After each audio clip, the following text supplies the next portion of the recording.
300 jinetes, 320 kilómetros. Un cruce lleno de retos por una cordillera helada. Esto le tocó también a los libertadores, arriar caballo, que este no quiso subir.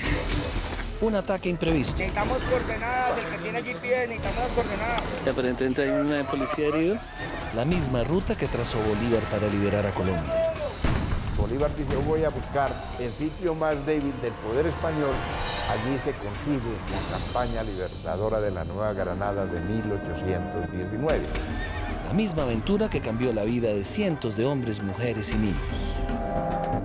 Esas mujeres sostienen a la tropa, buscando la manera de sobrevivir ellas y de que sobrevivan ellos. 190 años después, un puñado de colombianos está dispuesto a revivir esta travesía, esta ruta libertadora. En el siglo XIX, después de 300 años de dominio español, las colonias en América luchaban por emanciparse de la corona. En 1819, Simón Bolívar organizó una expedición militar para liberar a la entonces Nueva Granada. Esta expedición es la que se conoce como la Campaña Libertadora.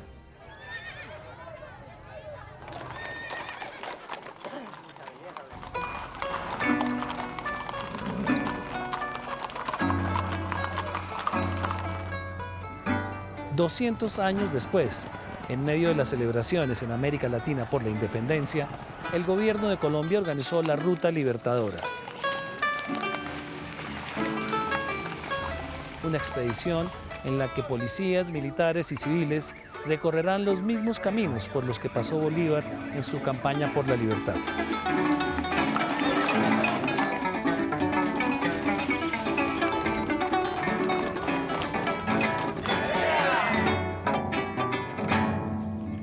La campaña libertadora tuvo sus antecedentes en 1808, cuando España, ocupada de liberarse de la invasión francesa de Napoleón Bonaparte, descuidó sus colonias en América, creando así un vacío de poder. Es una época en que España está arrasada por la guerra, económicamente deshecha por una contienda que ha sido, además de una contienda contra Francia, una guerra civil. Y es un momento en que la inestabilidad política es muy fuerte. Esta situación la aprovecharon los grupos independentistas de la colonia. Y Bolívar, en una serie de golpes de mano audaces, rápidos, ocupa Tamalameque, ocupa Mompox, ocupa Ocaña y llega hasta Cúcuta. Y Bolívar avanza en una campaña que se conoce como admirable porque realmente es admirable. De triunfo en triunfo llega a Caracas. Bolívar dice, aquí contra Venezuela no me puedo enfrentar porque aquí hay un ejército de casi 15.000 hombres a órdenes de Morillo. En cambio, en la Nueva Granada apenas hay 3.000 realistas a órdenes de el coronel Barreira, pues yo voy a buscar el sitio más débil del poder español y allí se concibe la campaña libertadora de la Nueva Granada de 1819.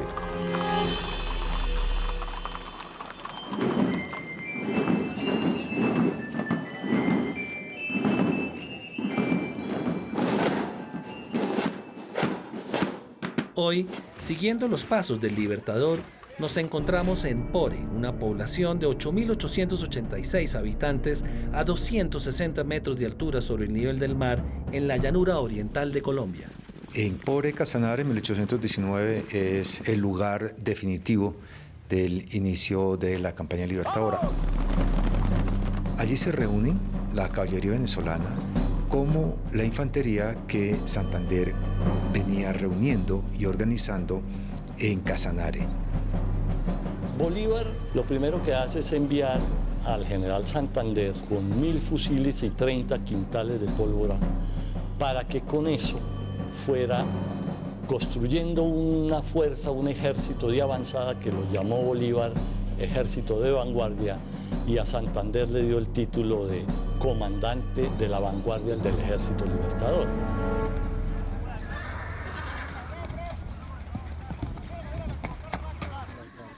Aquí preparamos los caballos y el escaso equipaje que podemos llevar en este recorrido de 320 kilómetros, en el cual, tal como lo hizo el Ejército Libertador, recorreremos los llanos y ascenderemos por la cordillera de los Andes colombianos para finalmente llegar al puente de Boyacá, donde se dio la batalla que selló la independencia.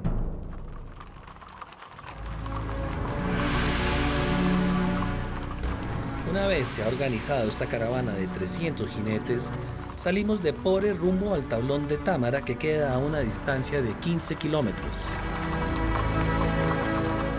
Es el mismo recorrido de las tropas libertadoras.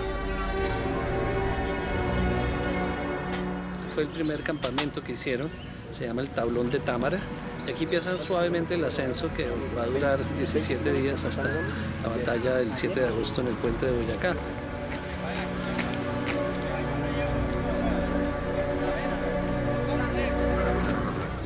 Intendente Castro, ¿usted se hizo el recorrido primero para definir la ruta?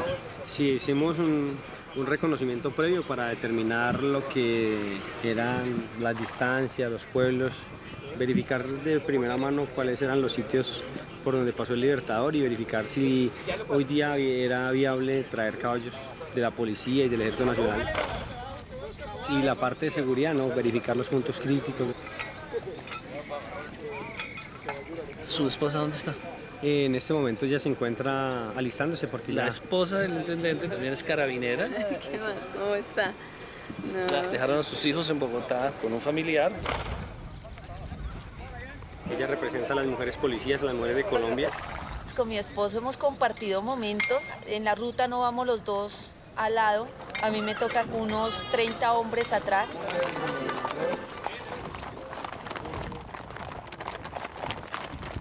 Cuando arranca la campaña libertadora, va un contingente humano enorme, o sea, gente de distinto tipo.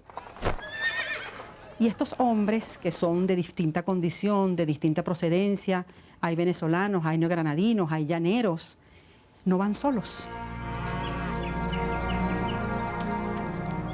Ahí hay mujeres, ahí hay niños, y son mujeres que también son distintas, y las motivaciones que las llevan a ellas a la guerra también son distintas. ¿Por qué las mujeres participan en la guerra? ¿Por qué arriesgan su vida? Por muchas razones. El paso del ejército es la oportunidad para zafarse de condiciones de vida opresivas que hay en estas sociedades rurales donde las condiciones de vida de la mujer no son las mejores. La otra razón es las relaciones familiares. A las mujeres que acompañan a sus hombres a la guerra las conocemos como Juanas. Las Juanas son mujeres que participan de la guerra, algunas seguramente convencidas de que lo tienen que hacer y están ganadas para la idea de combatir por la libertad y todo ese discurso más o menos heroico que conocemos y que nos ha transmitido la historia. Pero hay otras mujeres que están allí que no están vinculadas ni afectiva ni políticamente con esa tropa ni con ese proyecto. Son mujeres que van a vivir de la guerra. Esas mujeres sostienen a la tropa. ¿Y la sostienen qué? Bueno, cocinando, atendiendo a los enfermos, buscando la manera de sobrevivir ellas y de que sobrevivan ellos.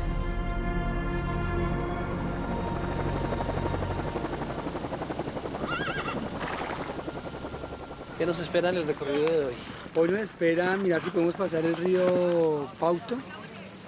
Si no podemos, habrá que hacer un borde, porque debe estar crecido, y llegar a Unchía. Esta travesía de 9 kilómetros nos tomará aproximadamente 4 horas. La mayor preocupación es la lluvia, pues hace los caminos muy peligrosos. En 1819, estas condiciones también acompañaron a las tropas de Bolívar. El obstáculo más grande que hay es la precariedad. Pocas ropas. Armas, sí, es lo que más hay, pero tampoco es que haya mucho. Pero el problema fundamental es que los llanos están en pleno invierno. Lluvias constantes, los ríos se desmadran. Hay testimonios de que duraban días, semanas marchando con el agua a la cintura y durmiendo en las lomitas que quedaban protegidas del agua en los llanos. Ellos lo que más cuidaban era la pólvora, los fusiles, y lo demás no les importaba. Estamos en el río Pauto. Como el río está crecido, cruzamos el puente con los caballos y una yegua acaba de sufrir un accidente. Sí, es que los carros tienen un riel por la parte de abajo, metió la pata y dejó allí. Exactamente, el retorno de estos minutos. Este recorrido sería imposible sin los caballos. Por eso, a pesar de la lluvia, la ruta libertadora tiene que detenerse. En este momento, nada es más importante que salvar la vida de la yegua.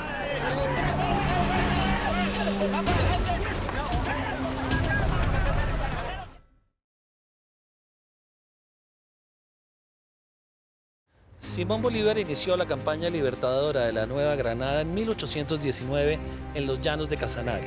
Su objetivo final era tomarse la capital del virreinato. Hoy, 300 jinetes entre soldados, policías y civiles recreamos esta travesía. Tras salir de Pore, llegamos al tablón de Támara, donde acampamos, como lo hizo el Libertador con su ejército. Atravesamos con dificultad el río Pauto y llegamos a Nunchía.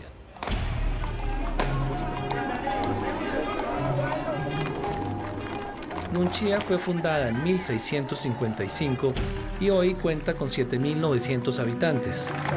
El accidente con la yegua en el río Pauto nos retrasó más de 3 horas, así que exhaustos, llegamos al caer la tarde.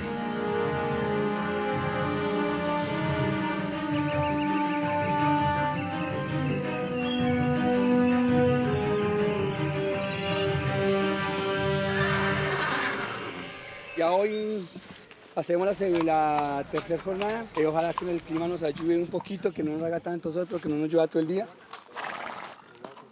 La lluvia al mojar al caballo lo pela.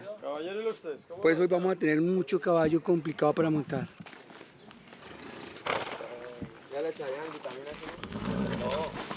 ¿Y entonces cómo va a ser la jornada hoy? Esperamos la formación, las órdenes que imparta el comandante de la marcha. Grupo Vista, Brene. Buenos días. Vamos a colocar en Morcote solamente 50 jinetes militares y aproximadamente solamente 10 civiles.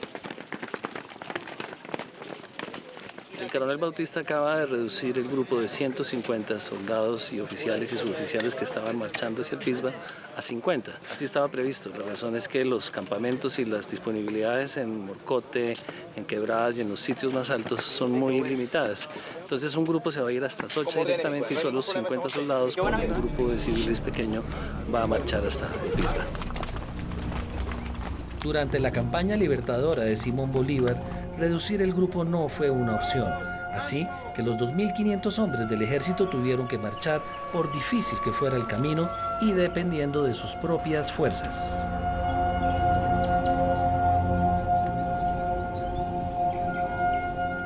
Hay que tener presente que el ejército venezolano, que es un componente fundamental del ejército patriota, va a contar de militares europeos, irlandeses, escoceses, ingleses y alemanes, quienes son los encargados de capacitar militarmente al ejército patriota del lado venezolano, organizando un ejército moderno, porque la única forma de derrotar a los españoles es organizando un ejército más poderoso que el de ellos, y el de ellos es un ejército moderno.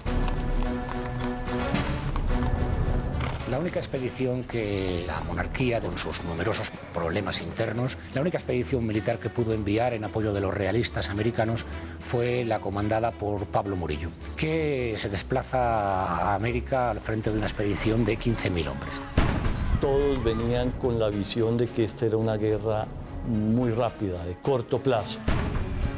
Porque aquí no había sino unos insurgentes desordenados, levantados, unas menadas de gente a caballo, otras a pie, sin orden ni concierto, sin unidad militar, sin armamento, que esto era pues prácticamente un paseo militar, la consolidación nuevamente del poder español aquí en América.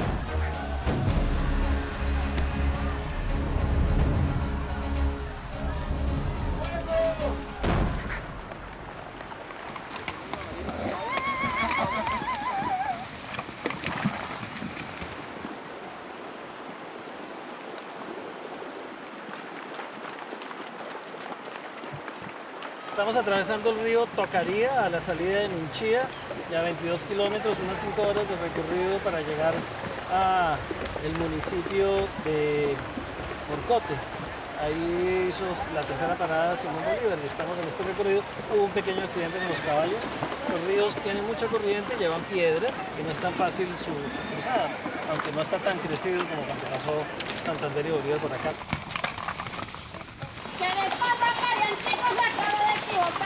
Soy una mujer comprometida, me gusta respetar. Soy para un solito hombre y se lo voy a demostrar. Y una mujer como yo que no va a maltratar. Dejemos esas cosas que nos vamos a pelear. Y a toda esta criolla menta yo la quiero saludar. Eche pa'lante, mamita, no se vaya a maltratar. Y se le maltratan los gustos de los puedo sobar.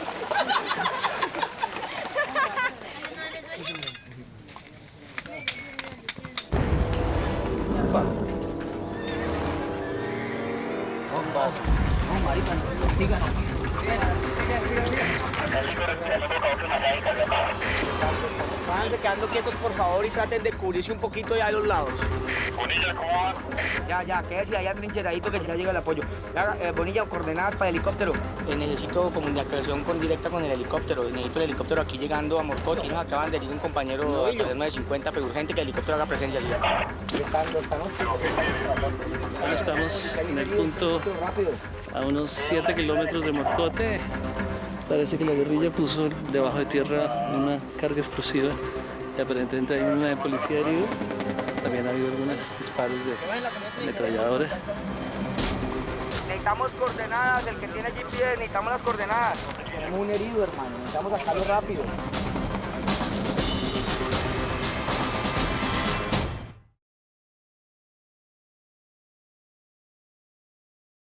Durante el recorrido de 15 kilómetros desde Nunchía rumbo a Morcote, hubo un atentado terrorista.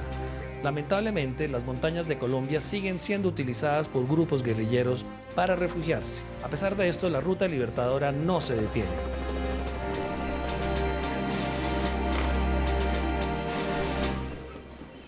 Estamos en Morcote, una población a 1.600 metros de altura, ya en el departamento de Boyacá, a la mitad de la subida del Pisba, con una situación difícil creada por las FARC, que hicieron un atentado fuerte hoy a las tropas y afectó a la vida de un policía. A raíz del atentado contra el subintendente Jimmy Telles Ortegón, el mando dispone la participación mía, primero para ir a levantar el ánimo y segundo para redoblar y reforzar las medidas de seguridad. Con el general Vale a bordo, el grupo se siente más tranquilo para sortear los obstáculos de la naturaleza que son cada vez mayores. Ellos tienen que subir o por los sitios más vigilados por los españoles, que eran las salinas de Chita y Labranza Grande, o deciden duplicar la sorpresa y caerles por el paso más difícil de todo, que era el páramo de Pisba. Los españoles calculaban, y eso fue uno de los elementos que benefició a Bolívar, primero, que ellos por Pisba no podían pasar, que eso era una locura, que eso era un suicidio. Y antes de llegar a Pisba se da un enfrentamiento en un sitio llamado Paya, donde hay un pequeño fuerte español. Y es allí donde los españoles se enteran de que ya hay una fuerza expedicionaria que comienza a subir en montaña arriba.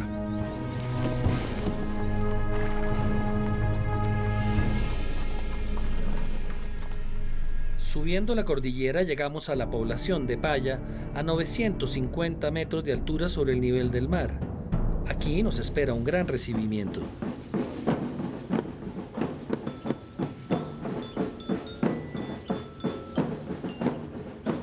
¿Esos son qué, los rebeldes o esos son los realistas? Los niños de Paya contaron a su manera la batalla de su pueblo, que se conoce como la del Trincherón de Paya. Todos deben estar alerta. La batalla del triunfo es nuestro. Se refugiaron españoles y llegó Santander y hicieron la guerra. Lo llaman el Trincherón porque era una zona muy particular en el piedemonte llanero, protegida naturalmente por muchas partes y fortificada por los propios españoles de manera inexpugnable. Eso era una cuestión que ellos consideraban que no podía ser tomada por los patriotas. El fuerte, en forma de estrella, representaba los puntos cardinales y en cada uno de ellos se ubicaba un soldado. Y el comandante español que estaba allí, que era el sargento mayor Juan de Figueroa y Ladrón, apenas contaba con unos 200 hombres.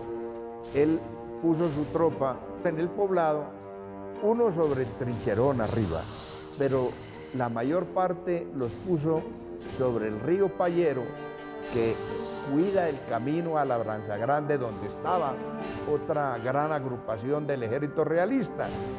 Esto fue utilizado por el ejército patriota, que contaba con más de 600 hombres para este ataque. La estrategia consistió en enviar un grupo al poblado como distracción, mientras el otro penetraba la fortaleza.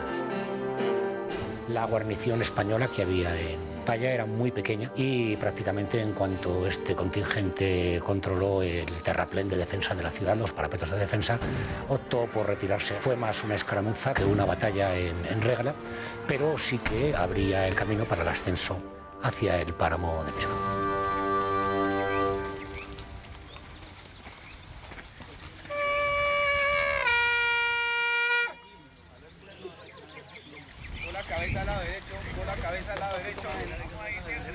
Salimos para Pisba. Hoy es una escala bastante fuerte, tenemos unos 3 kilómetros largos de subida muy intensa.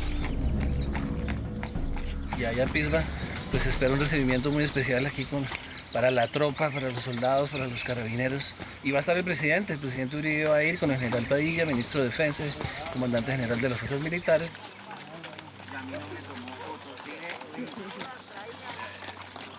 La decisión de subir hasta Pisba, mi coronel Acevedo me notifica que asisto como mujer a ese recorrido. Alistamos maletas, en la mañana ya mi general se dio cuenta que yo iba y que mi esposo también estaba ahí en la ruta y me dice algo muy sencillo que fue: no puedo exponer 2 vidas y dejar 2 seres sin unos padres y no me quiero tener ese cargo de conciencia. Ordena que me regrese.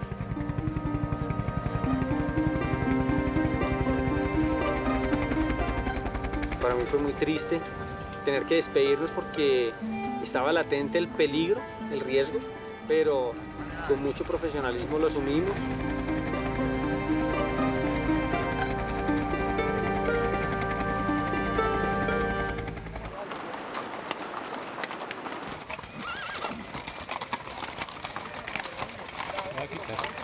Llegamos a la población de Pisba, que está a 1500 metros sobre el nivel del mar. Aquí llegaron las tropas libertadoras el 1 de julio de 1819. Estamos en el pueblo de Pisba. Qué bonito estar acá, por donde Simón Bolívar un día pudo caminar. Y yo como colombiano también vengo a cabalgar para revivir la historia del puente de Boyacá. Señor presidente, muy buenas tardes. De verdad que es un orgullo para nosotros los llaneros estar aquí en esta región. ¡Qué bien! ¿Y cómo has animado la cabalgata? Cantando. Cantando, señor presidente, como toda una buena llanera. ¿Y cómo es tu grito, batería? El toro mira a la vaca y el novillo se retira. El novillo como el toro vuelve la vaca y lo mira.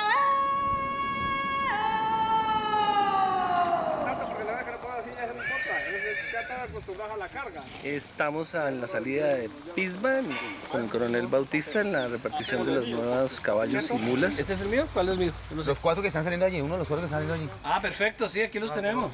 ¿Y entonces qué? ¿Todos listos? ¿Quién falta? Listo, vamos aliento, salgan rápido. Porque esta es la subida más alta, no tanto porque sea la más difícil desde el punto de vista geográfico, sino por el frío. Entonces los caballos de los llanos no aguantan. El caballo criollo es un caballo de otras temperaturas. Entonces hay que llevar unos más fuertes y resistentes, sobre todo al frío. En este tramo empezaremos a sentir el rigor de la naturaleza. Es la antesala del páramo de Pisba.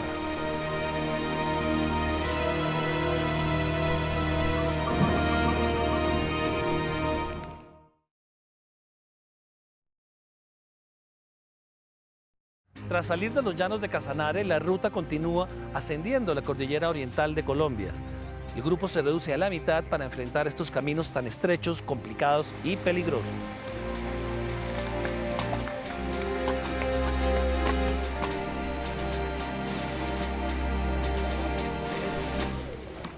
Descansadita esta bajada, pero es de los mejores paisajes también que hemos visto. Y estos caballos son distintísimos a los otros, dan puro paso trochero. Caballos montañeros, caballos que saben caminar en el barro y en las piedras, son caminos así estrechos. Y suben, frescos, ¿no? Qué diferencia con los otros que son un paso todo elegante.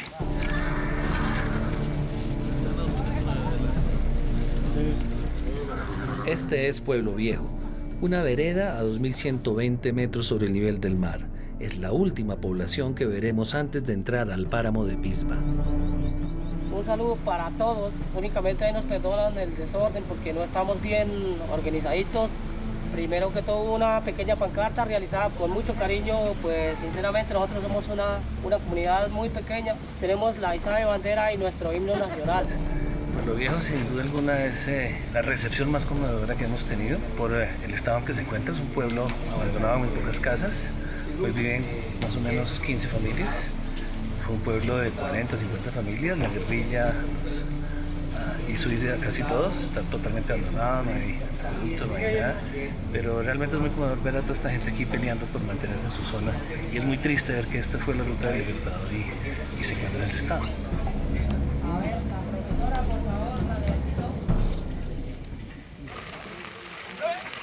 El ascenso al páramo de Pisba marca un nuevo escenario de la ruta. Es un ecosistema de alta montaña con temperaturas bajo cero y exceso de humedad. Es una fábrica de agua.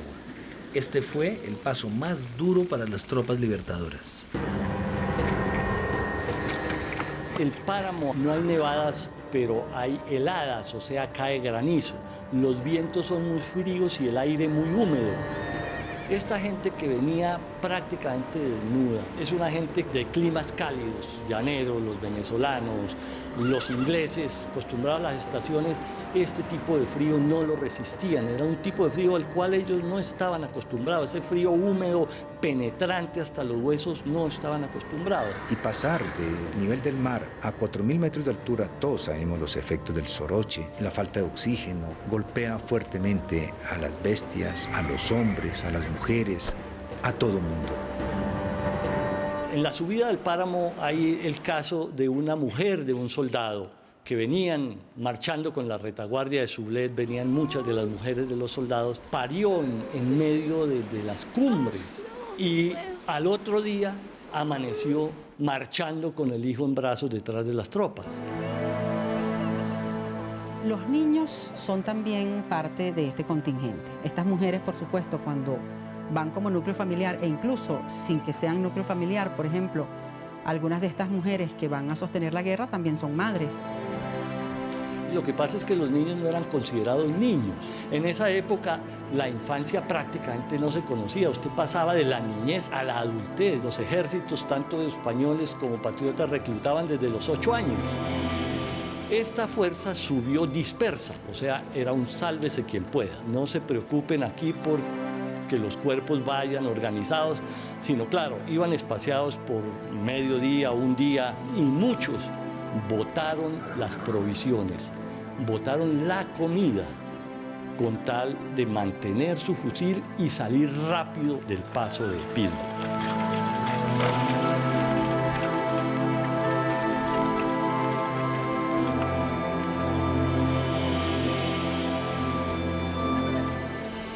Estamos a 3.880 metros aproximadamente y aquí empieza el paso más duro de Bolívar, porque si sopla viento, el viento tiene una humedad muy alta que le entra a los pulmones y es muy peligroso, y por eso murió tanta gente con Bolívar.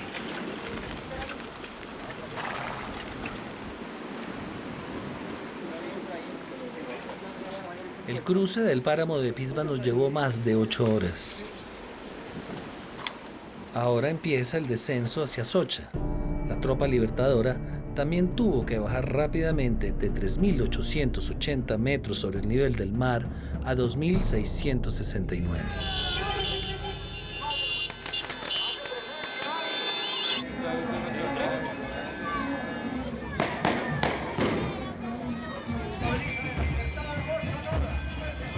La tropa, cuando logra el paso del páramo, y el paso del páramo cuesta muchísimo en equipos, en armas, muchos mueren. Entonces, cuando comienzan a bajar a la primera población, que es Socha, bajan muy golpeados y el ejército muy menguado, pero sobre todo sin ropas.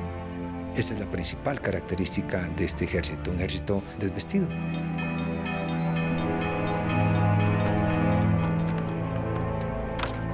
Que el cura convoca a la gente a la iglesia, tocando las campanas de arrebato, llama a la gente, las encierra dentro de la iglesia de Socha y les explica la situación y allí mismo le pide a la gente que se despojen de sus vestidos. Y entonces nadie se quería desnudar, o sea, imaginen, sobre todo las mujeres se iban a desnudar frente a los hombres y en público, pues no lo hacían. Hasta que fue Matilde Anaray, una pelada de 17, 18 años en esa época, que fue la primera que pasó, dijo, tome, y se quitó todo y quedó en paños menores. Lo único que me acompaña es este vestido de lana, tejido por mis manitos, para que nunca se olvide de este pueblo que le quiso brindar la mano, su merced. Gente como ustedes que necesita mi patria, nos han donado su ropa, nos han dado de comer y nos han dado hombres para continuar con nuestra lucha.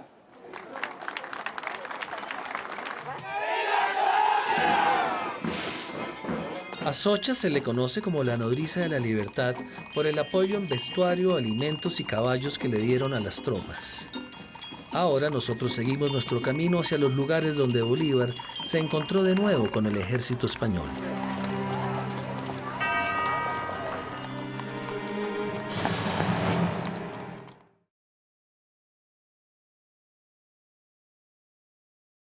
Después de atravesar los llanos y ascender la cordillera por el páramo de Pisba, llegamos a la población de Socha.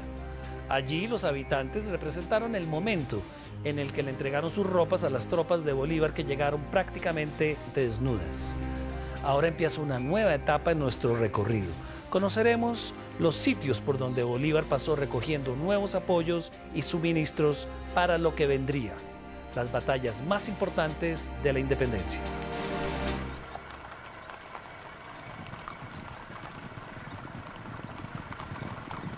Pasar por esos sitios por donde ellos estuvieron, unir el pasado con el presente, es mostrar a los colombianos la gran historia que hay años atrás, porque una cosa es que en nuestros primeros años de estudio nos la cuente el profesor de historia y otra cosa es vivirla paso a paso como la pudimos vivir nosotros.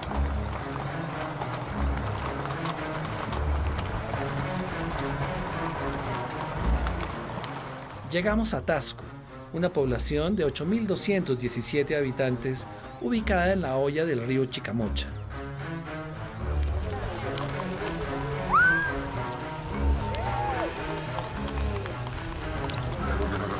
¡Viva Casanare! ¡Viva Boyacá! Tal como le sucedió al Ejército Libertador, en esta región recuperamos fuerzas y nos encontramos con quienes no pudieron subir al páramo de Pisba. ¿Qué tal estuvo esos días de descanso forzado? Bien, recuperándonos, rezando por los que estaban en el páramo, les fuera muy bien. ¿Sí? ¿Te preocupaste? Sí, claro. ¿Por qué? Porque aparte de que iba mi esposo, iba mi coronel, iban todos mis compañeros, entonces eso genera mucha preocupación, pero sabía que Diosito los estaba acompañando, entonces no había problema. Mira, ahí está. Ya está mi esposa nuevamente con nosotros, entonces feliz por eso también, porque ya hay más motivación para estar acá. Salimos de Tasco en busca de los lugares donde se dieron las primeras batallas entre el Ejército Libertador y el español. Primero llegamos a Gámeza. Sí, ¿Este puente qué es? Este puente es el puente del río Gámeza. ¿Ese es el puente? Ese es el puente. Eso no es un puente, eso es un No es un vestigio, eso son las ruinas de la independencia.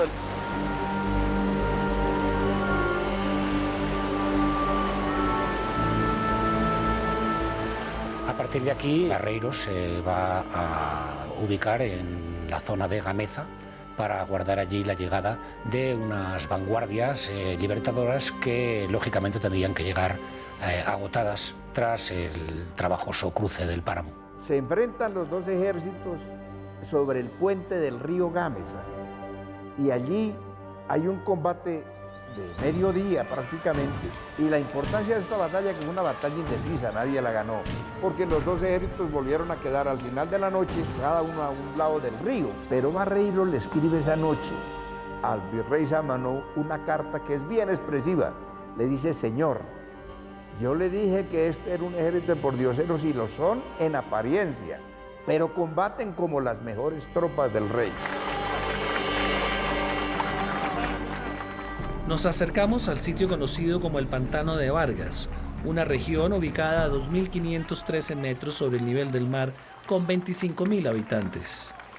En 1819 Cuando Bolívar avanzaba con su ejército rumbo a Tunja, el comandante español, Barreiro, trató de cerrarle el paso en este lugar.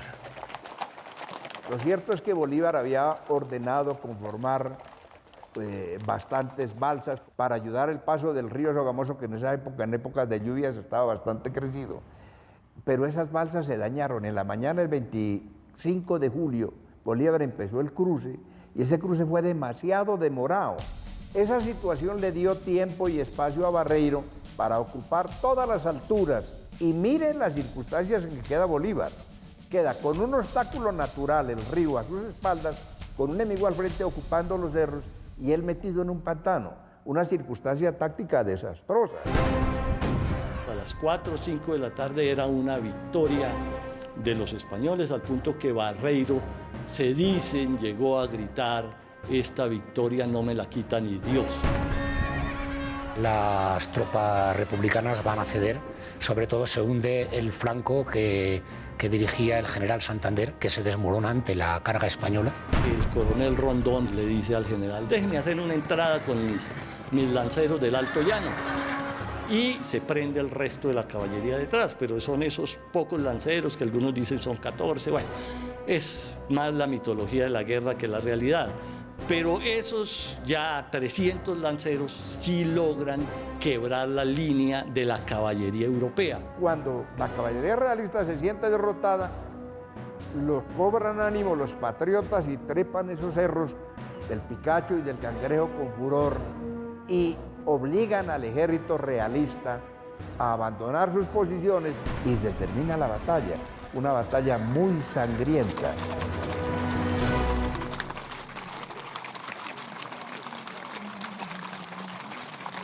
La gran batalla de la independencia, sin duda alguna, es esta, porque quedan prácticamente prederrotadas las fuerzas realistas y se reagrupan. Barreiro las reagrupa, cuenta sus muertos, son 700 entre realistas y españoles, y deciden salir para Paipa, buscando el camino hacia Bogotá y ganarle a Bolívar, llegar primero a Bogotá, y lo mismo hace Bolívar.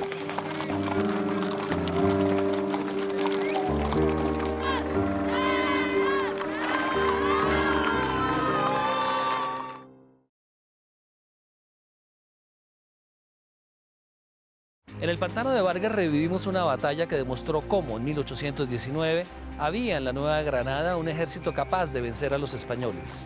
El objetivo de Bolívar era llegar a Santa Fe, pero Barreiro haría hasta lo imposible por cortarle el camino a la capital del virreinato.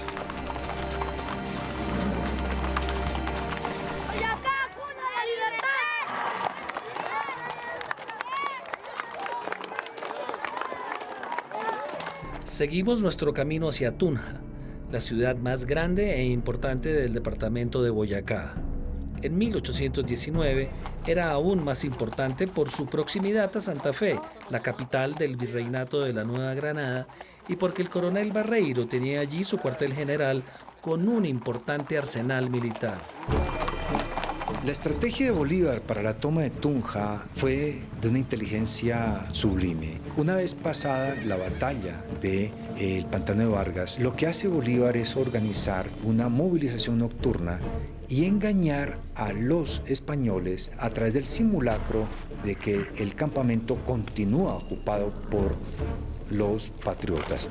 Para ello se vale de las guerrillas del Socorro, que organizan fogatas, movimientos de gentes, como si el campamento estaba ocupado o estuviera ocupado por toda la tropa patriota. Eso consta en el libro de órdenes del general Santander, donde se emite una orden que en absoluto silencio, sin prender ni una vela ni un tabaco, dice la orden, los ejércitos marchen de noche por la vía a ocupar a Tunja. Y llegan de madrugada a Tunja, donde la encuentran vacía. Los españoles están persiguiendo a los patriotas en un campamento donde ellos no se encuentran. Es la primera gran ciudad que conquista el Ejército Libertador. Tunja está ubicada a 2.775 metros de altura sobre el nivel del mar y cuenta con 130.000 habitantes.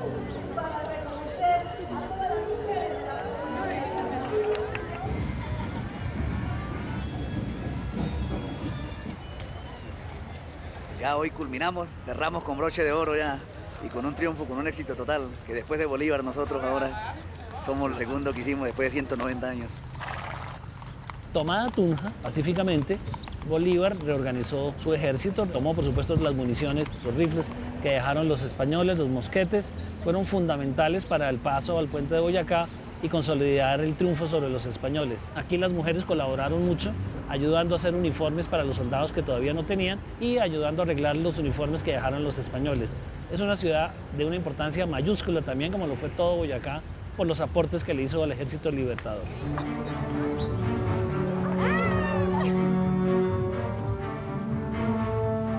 Cuando Barreiro se entera que Bolívar ha tomado Tunja, reordena sus fuerzas para marchar hacia Santa Fe. Bolívar se demora mandando espías y avanzadas para estar seguro cuál era la ruta que tomaba Barreiro, porque podía hacer un movimiento falso de retirada y después atacar Tunja. Cuando él está convencido de que Barreiro va rumbo a Bogotá, entonces despacha inmediatamente sus fuerzas. Y Barreiro sigue su marcha también. La verdad que hay un momento en que los dos ejércitos van marchando casi que paralelos, pero convergentes hacia el puente de Boyacá. Este es el histórico puente de Boyacá, escenario del acontecimiento más significativo para la independencia de Colombia. Cuando en el puente de Boyacá hace alto el jefe de la vanguardia realista, Coronel Jiménez, hace alto para almorzar, apareció la primera fracción de exploración del ejército patriota. Y el coronel Jiménez, pensando que era una guerrilla que venía a estorbarles el almuerzo, mandó un pequeño escuadrón de dragones a que los persiguiera. ¿Cuál su sorpresa cuando en breve tiempo ve toda la vanguardia del ejército a orden del general Santander desplegada en orden de combate?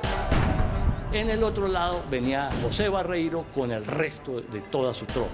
Ahí le cae el general Anzoátegui y con los lanceros es que acallan la poca artillería que tenían los españoles y logran quebrantar la formación española, la debilitan. Son dos campos realmente de combate los que se fueron en Boyacá. Unos, las dos vanguardias enfrentadas en el puente y arriba enfrentadas las dos retaguardias.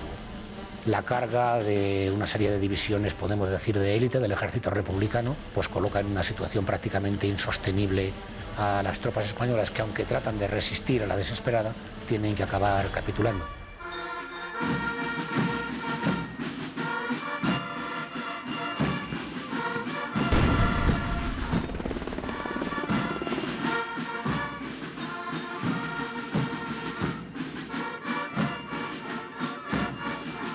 La derrota catastrófica en Boyacá, que ya dejaba a la ciudad indefensa, va a llegar a el virrey, que aprovecha el desconocimiento del resto de los españoles de la situación para abandonar la ciudad, para huir de la ciudad. Y la huida del virrey, la huida de Sámano y de todo el Estado, la dirigencia española, permitió que este ejército patriota que llega a Santa Fe se constituya como la primera organización política y civil, es decir, que comienza a organizarse un Estado independiente.